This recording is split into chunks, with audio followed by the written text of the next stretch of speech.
Now we're going to hear our Bible story. Yesterday we talked about fishers of men, and remember the song, I will make you fishers of men. You will also do page 120. I don't know if I told you to do that yesterday, but anyway, as a review, you are going to be following the directions on your workbook, page 120. Cross out the fish with words that name a color. It's basically just a little lesson on following directions. And then today on page 121 and 122, you're going to be making a fish, how God provides. Remember, he provided for Peter, James, John, and Andrew by overloading their nets with fish. But then at the end, they were following Jesus. So the story that we're going to read today is basically a story that could happen today. It's called From Strangers to Neighbors. A big black purse dropped right beside Karis. The church building was full as usual on Sundays. Karis picked up the heavy purse. She looked up into the faces and turned around slowly to see who had dropped it. Finally, she saw a thin, wrinkled face looking down. Karis pointed to the purse. "Is this yours, ma'am?" she said. "Oh, yes, dear," the elderly lady said. "Thank you so much. I thought that my purse would surely be flat as a pancake with all of these people around." Karis imagined a big black pancake with handles. She smiled, handed her the purse, and looked around for her family.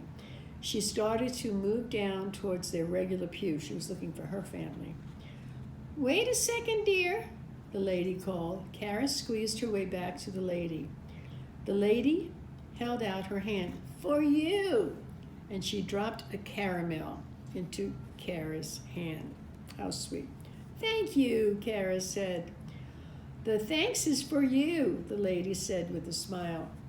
Karis found her family, and she showed her little brother the caramel candy and quickly closed her hand again. "Where'd you get that?" her brother asked. "A lady with a big black pancake. Karen held her hand over her mouth to keep from laughing. Everyone was getting quiet. The service was about to start. Kara's brother frowned. "The lady had a purse, not a pancake," Kara said. She giggled again. "I'll tell you later." After the church service, Karis told the whole family about the lady with the big black purse.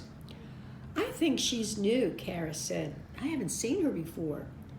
"Oh, that was kind of you to help the lady," Karis' father said. Karis' mother nodded. "And speaking of new people," her mother said, "someone finally moved into the house next door." "Oh, I hope they have kids," Karis said.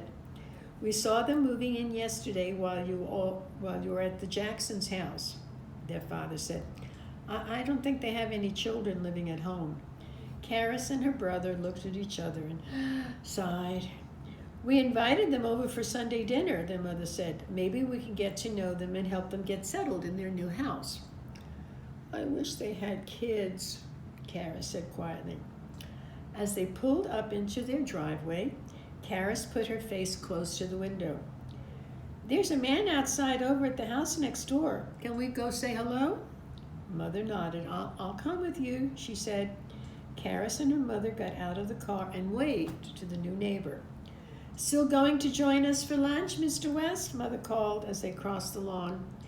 Before the elderly man could answer, a dog ran around the corner of his house, barking at Karis and her mother. "A dog!" Karis said. "Yeah, like my dog, Louie, barking all the time." Karis held out her hands to the dog as it bounded up to her. "Patch is friendly," said the man. "Yes, ma'am, we're looking forward to lunch. My wife should be home from church any time now." The man looked down at Karis. "You like dogs?" he asked. Karis nodded and hugged the dog. "I'm sure Patch would enjoy having you come play often," he said. "He needs brushing more than we can do." Karis looked up. Well, I'd like to do that, she said. A lot. There's my wife now. The man looked beyond the car, pulling into the drive. An elderly lady got out of the car. She was carrying a big black purse. Karis stood up smiling. Well, what do you know, Mrs. West said. You're not just a kind stranger. The lady took Karis's hand. We're neighbors too. So that's a beautiful story. See, you never know when you can give someone a helping hand and how it can come back to you. And how did she help? Of course, she picked up the purse that the lady dropped and returned it to her. And what did the lady give her? A little piece of candy. Usually, parents and grandparents sometimes like to have candy in their purse so they could give it to little children. I know I used to do that. When my grandkids were little, I used to always make sure I had something for them as a little treat. So this elderly lady had something also, and she gave it. But see how everything turned out, that one good turn deserves another. And now, Karis might be disappointed that there were no children next door, but there was a dog. And she was going to play with the dog and take care of it and brush it. Okay? So anyway, that's a story about how goodness can come back to you when one good turn deserves another. So would you please remember to do pages 120 and 121.